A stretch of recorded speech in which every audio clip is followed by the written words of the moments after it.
আসসালামু আলাইকুম সবাইকে। এই হলো আমার কাসাভা ট্রি। আমি আমার বাড়ির সামনে ছোট্ট একটু জায়গার মধ্যে একটা কাসাভা ট্রির একটা ডাল এনে লাগিয়েছিলাম। সেটা দেখি বিশাল বড় একটা গাছ হয়ে দাঁড়িয়েছে।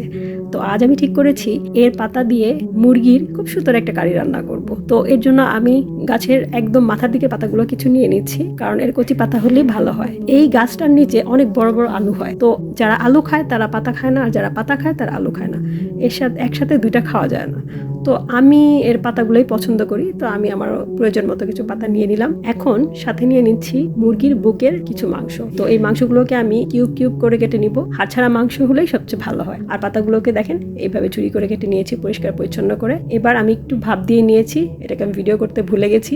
আমি পাতাগুলোকে একটু ভাপ দিয়ে প্রায় 10-12টার মতো কাঁচামরিচ দিয়ে আমি সেগুলোকে ব্লেন্ড করে নিচ্ছি। এই মুরগির মাংসগুলোকে আমি একটু হলুদ এবং লবণ দিয়ে হালকা করে ভেজে নিয়েছি। সেই তেলেই আমি দিয়ে দিয়েছি পেঁয়াজ কুচি। তো পেঁয়াজ কুচি আমি 1 কাপ পরিমাণ নিয়েছিলাম। এবার আমি সেই পেঁয়াজ কুচিগুলোকে তেলে খুব ভালো মতো ভেজে সাথে দিয়ে দিলাম আদা পেস্ট। জাস্ট 1 চামচের মতো আদা পেস্ট দিয়েছি এবং সাথে দিয়েছি 1 চামচের মতো জিরা এবং ধনিয়ার গুঁড়া।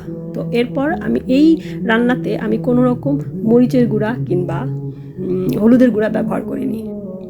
এবার মুরগির মাংসগুলো ওখানে দিয়ে এবং সাথে দিয়ে দিচ্ছি আমার পেস্ট করে রাখা কাসাভা ট্রির পাতাগুলো।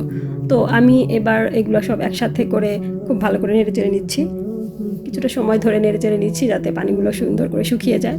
তো এরকম প্রায় আমার 7-8 মিনিটের মতো এটাকে আমার রান্না করতে হয়েছে।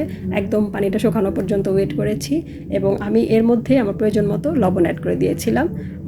তো এবার এই যে ফাইনাল লুক হয়ে গেছে, একদম পানি টানি শুকিয়ে গেছে, একদম ফাইনাল লুক হচ্ছে এটা।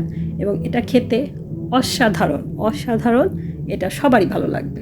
এটা আসলে এত মজাদার একটা রান্না, এটা আসলে নিজেরা ট্রাই না করলে মুখে বললে আসলে বোঝানো যাবে না। আশা করি আপনাদের ওখানে যদি পাওয়া যায় আপনারা এই পাতা দিয়ে এই মুরগির এই কারিটা করে দেখবেন কেমন লাগে।